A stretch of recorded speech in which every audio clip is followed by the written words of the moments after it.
Okay, we are recording, folks. Today's class is about Mark chapter 12. It's the 19th Sunday after Pentecost, but that we just used that because it's a calendar thing. We're not studying Pentecost. We're studying two teachings by Jesus today. They're both difficult teachings in the sense that Jesus is dealing with problems in the Jewish hierarchy, the people in power, and he tells a story. He tells the parable of the vineyard.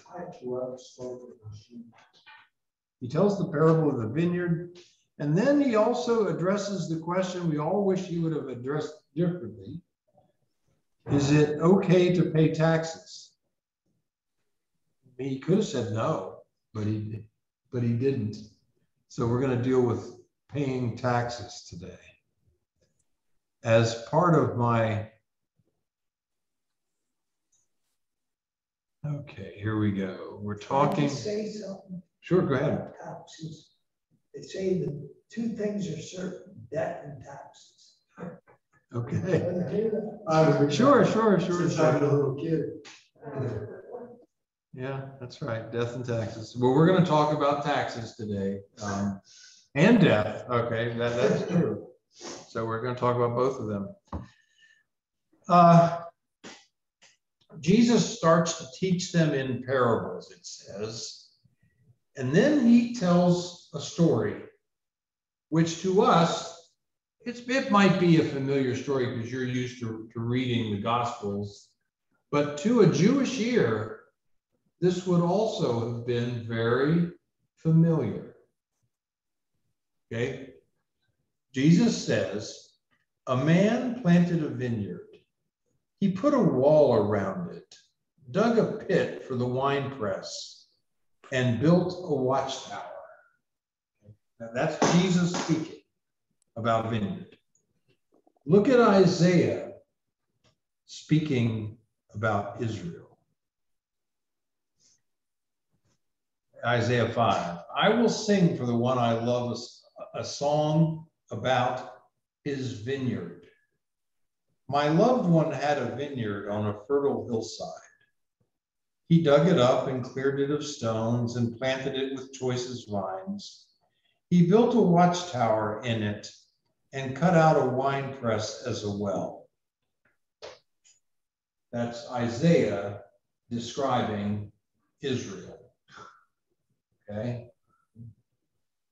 To the Jews, the idea that God had created a lush vineyard and put the people of Israel in it to manage. God put the Israelites in the vineyard to manage the vineyard. And what is a vineyard supposed to produce? Grapes, fruit. Let's keep going with Isaiah. Then he looked for a crop of good grapes. But I've lost my but it yielded only bad fruit. Now, you dwellers in Jerusalem and men of Judah, judge between me and my vineyard. What more could have been done for my vineyard than I have done? This is God talking. What more could I have done for you? I built you this wonderful vineyard. When I looked for good grapes, why did it yield only bad? Now I will tell you what I'm going to do to my vineyard. And basically it's destruction. I'm going to take away the hedge and it will be destroyed. I will break down the wall and it will be trampled. Okay. That's the story in Isaiah. Very familiar story to the Jews who were listening to Jesus for the first time. Well, let's go back to Jesus' story now about the vineyard. The man rented the vineyard to some farmers and went on a journey.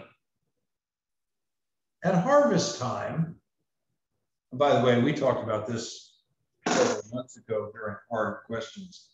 Harvest time does not mean in 6 months or the end of the season. In a vineyard, it takes time.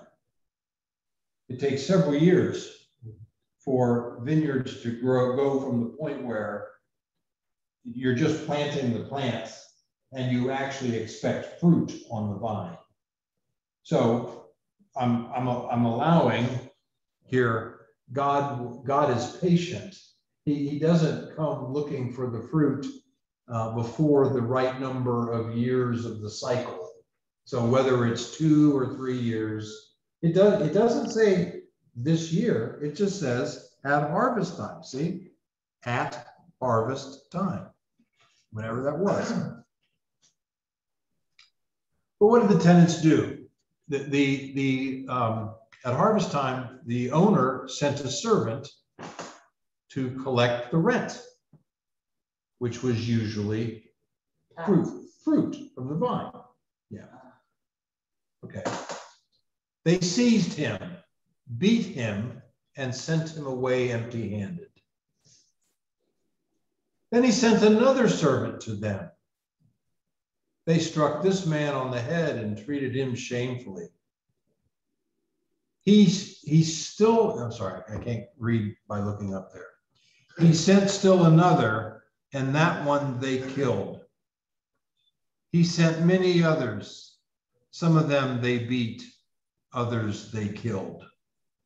So this is how the tenants are treating the owner who is sending servants. I've got to scroll down now to pick up the story where, okay. Now it's on the screen is the continuation of the story. He had one left to send. This is the owner. The owner had one left, his own son, whom he loved. He sent him last of all, saying, well, they will respect my son, won't they? They've already killed and maimed all these other servants, but this guy says, well, surely they will respect my son. The tenants said to one another, this is the heir. Come, let's kill him, and the inheritance will be ours. So they took him and killed him and threw him out of the vineyard. That was 80, right? When they got killed? Abel, you mean? Yeah, Abel. No, you're thinking Cain and Abel in the Genesis story. Abel is the first death recorded. Yeah.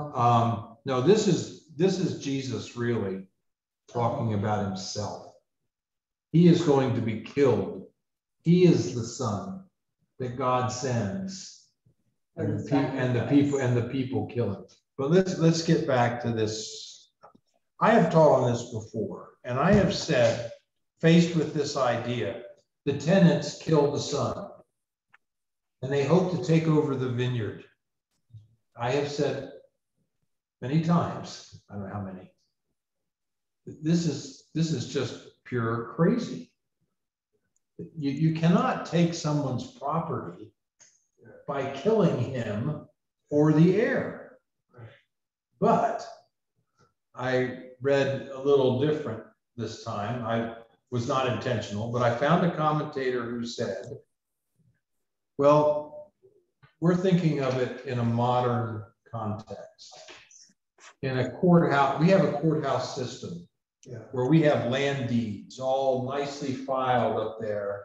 You can prove your ownership of your house. Okay, you can show the land deed.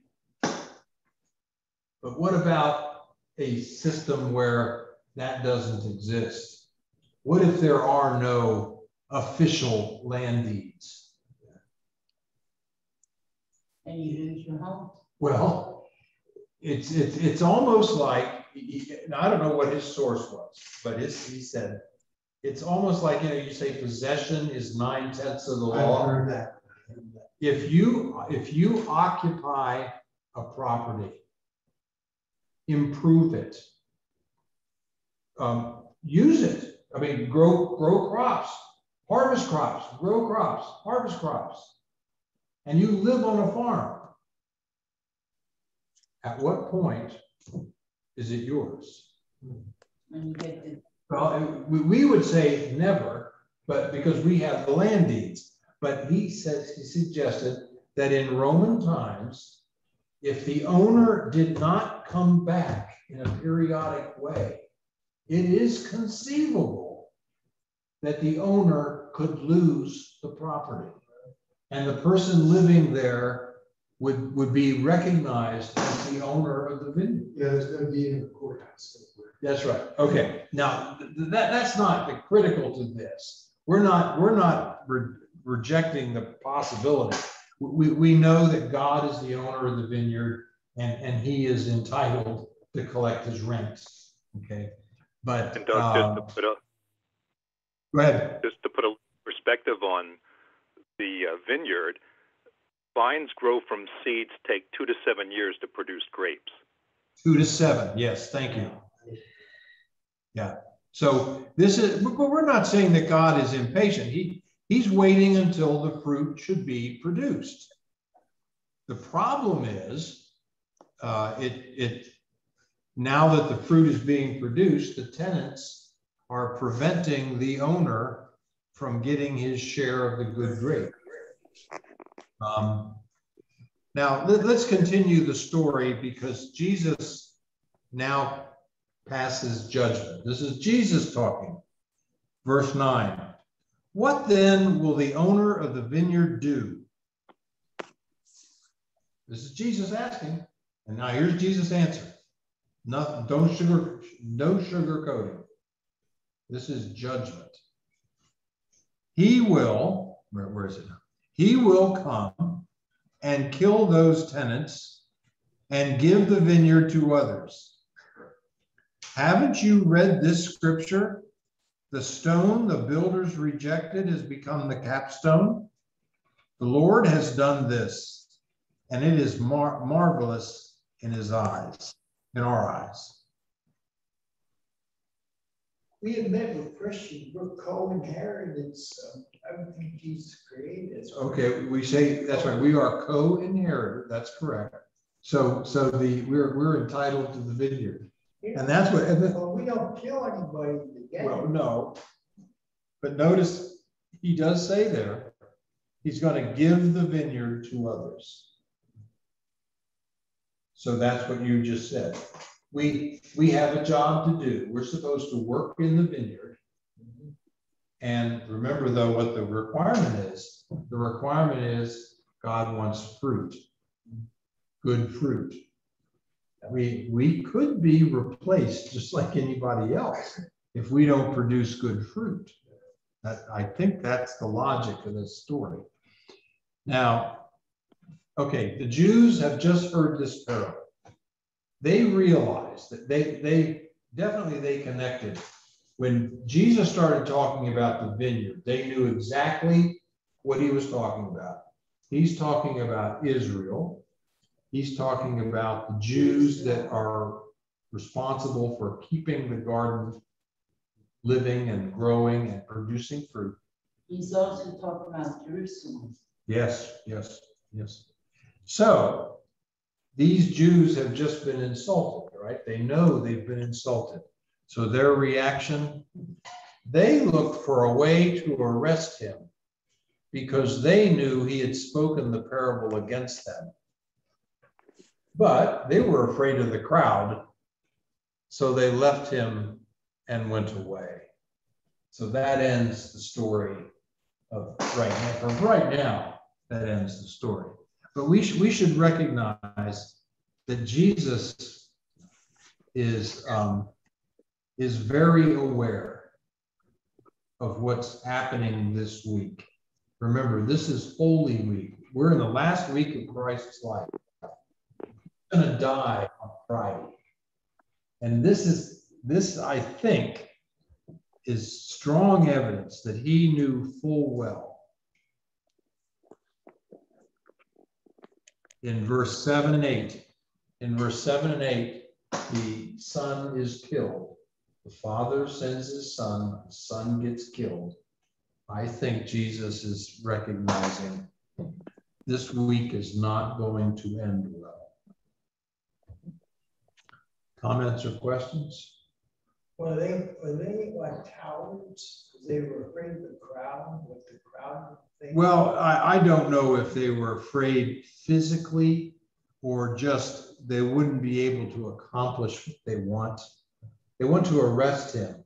Would they not be able to arrest him? Maybe the crowd would become unruly and would rescue Jesus. I don't know. Let's talk about taxes. And to add to that too, when you ask about, or when you spoke about Isaiah, in Jeremiah 2, verse 21, it says, "Yet I planted you a choice vine, wholly of pure seed.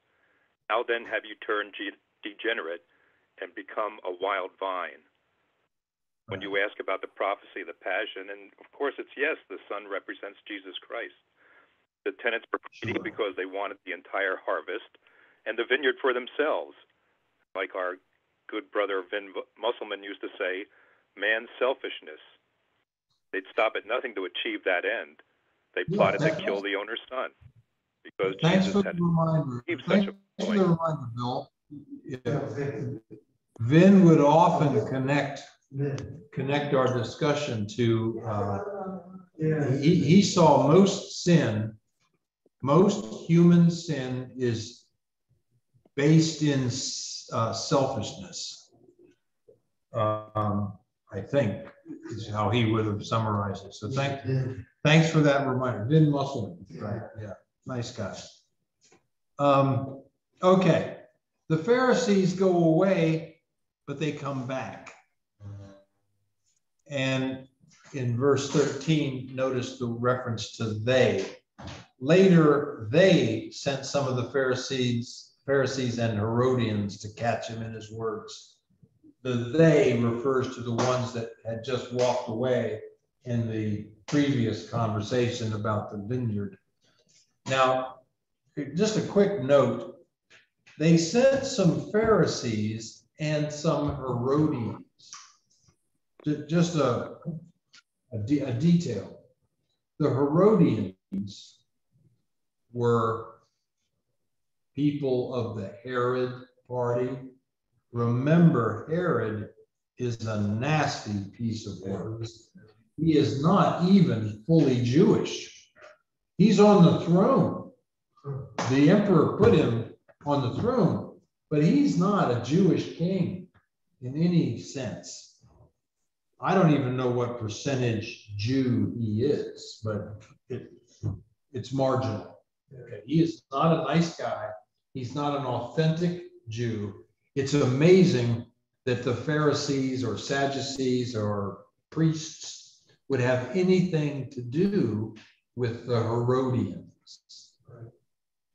Yeah, Herod Antipas, the very leader of a very powerful political party.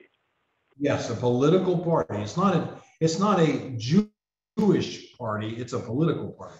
So now, but there is one thing: the Herodians, because he is the Herod the king, had the police force. So possibly the reference to Herodians is simply a reference to the palace guard. They needed police around them. Maybe things were so bad that they had to walk around town with police at their shoulders so that they wouldn't get attacked by the crowd. I don't know. But anyway, some Pharisees and Herodians tried to catch Jesus. They came to him and said, "Teacher, we know you are a man of integrity. You aren't swayed by men because you pay no attention to who they are, but you teach the way of God in accordance with the truth. Do you think Jesus' manure depth measure, whatever, scale He knew they were shoveling, Yeah. you know, BS. They didn't believe anything they just said. They didn't think Jesus was right. They didn't think he was honest. But they're just trying. I don't know. It's so obviously a what do you call it? Buttering him up. It's just ridiculous. It's just ridiculous. But anyway, here's the question. Is it right to pay taxes to Caesar or not? No. Should we pay or shouldn't we? But I see, that's what I said. It would have been nice if Jesus had just kept it simple and said no. But he didn't.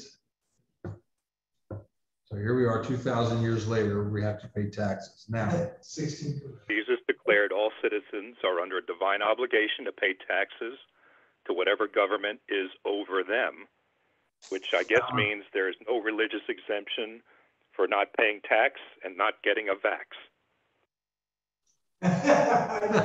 Oh. Taxes and vaxes. Okay, you're okay. We're just going to leave it right there. Okay, for now. Let me say this. I did ask in my list of questions.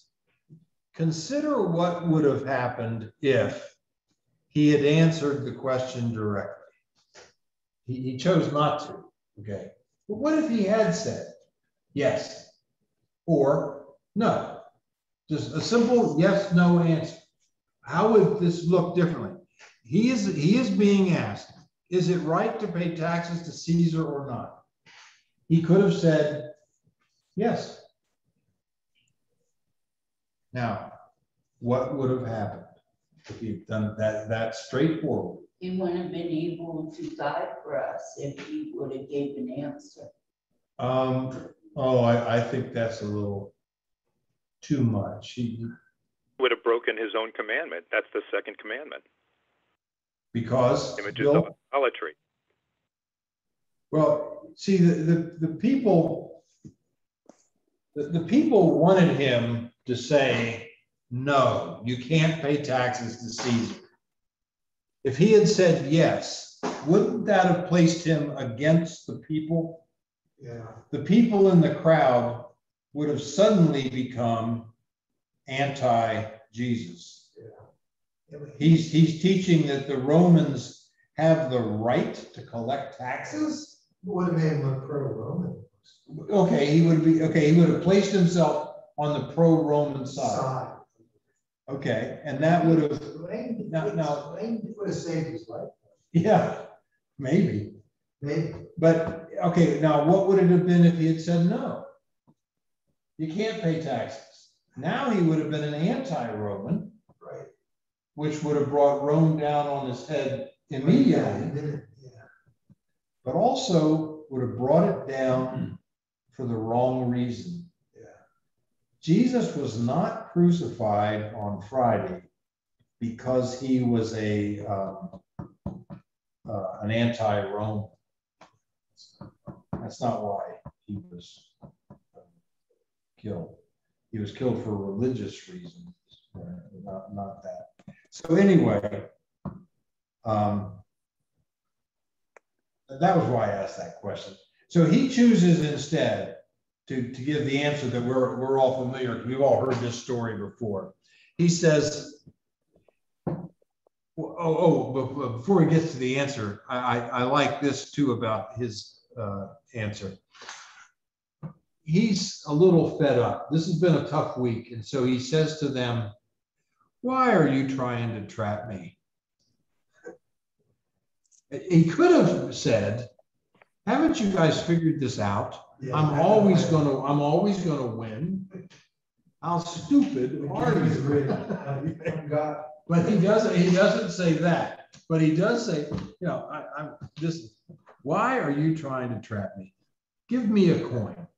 And they give him a coin. And he points to the coin. And the coin, of course, has two images. There's two sides to a coin.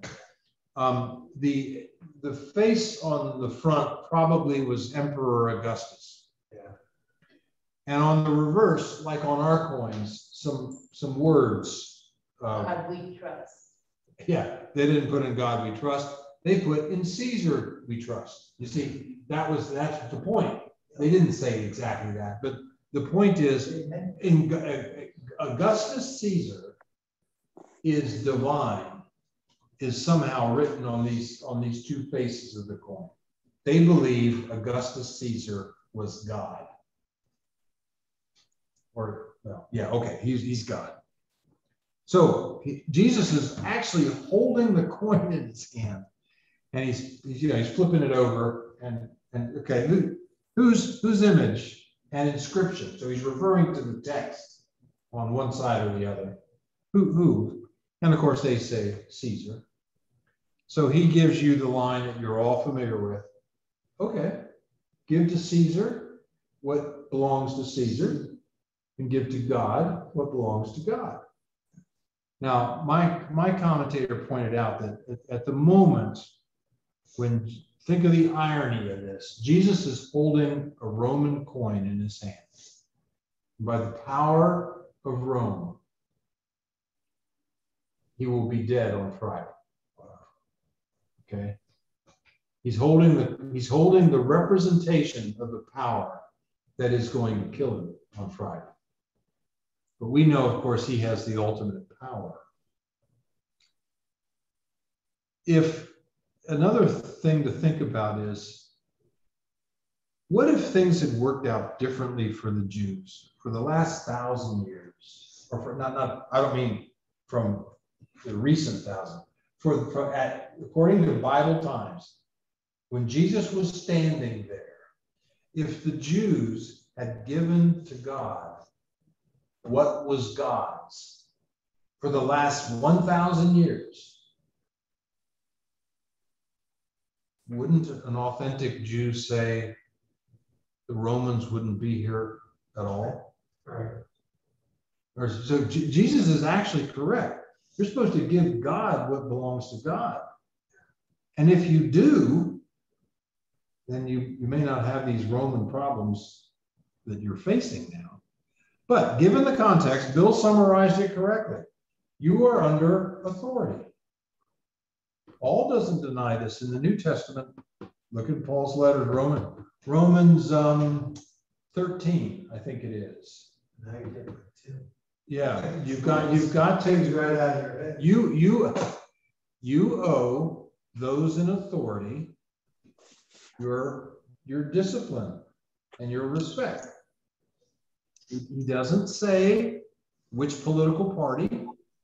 He doesn't say which economic system. Christians for the last 2,000 years have lived in monarchies and in democracies. They have lived in communism and in, more free systems. He doesn't say it depends on what the economic or political system is. He just says, give to Caesar what is Caesar's, and to God what is God's. And I think that's a pretty straightforward lesson. Yeah, but everything belongs to God anyway. Our money, everything belongs to God. Yes. The only time that way, it messes up the only time though that you would say that this would affect your responsibility to the civil government is if they ask you to do something that you believe will. Something's going on, folks. Okay. Anyway, if the civil government asks you to do something that is against your understanding of God's will, then you would have a problem with this sentence, right? I'm supposed to do what God wants me to do. If the civil government wants me to do something that God does not want me to do, okay, now I've got a problem. But until that happens, until the civil government says something that is against God, I can do verse 17. What's verse 17? Verse 17, it says you need to pay taxes. Give to Caesar what is Caesar's. So you're allowed to pay taxes. That's Jesus' answer. That's not my answer. It's Jesus' answer.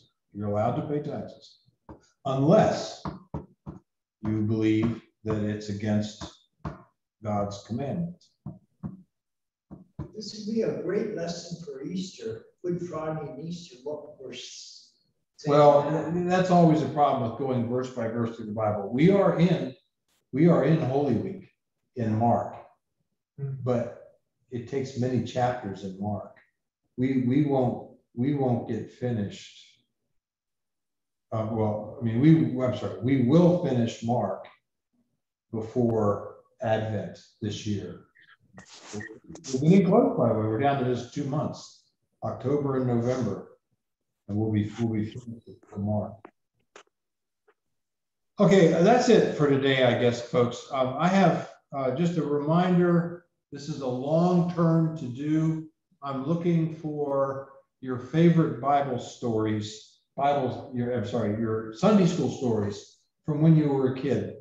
In the second half of next year, we're going to look at Sunday school stories from the Old Testament. You know, things like David and Goliath and I don't know, Moses. Samson, say we'll do Samson. Okay, Samson and Delilah.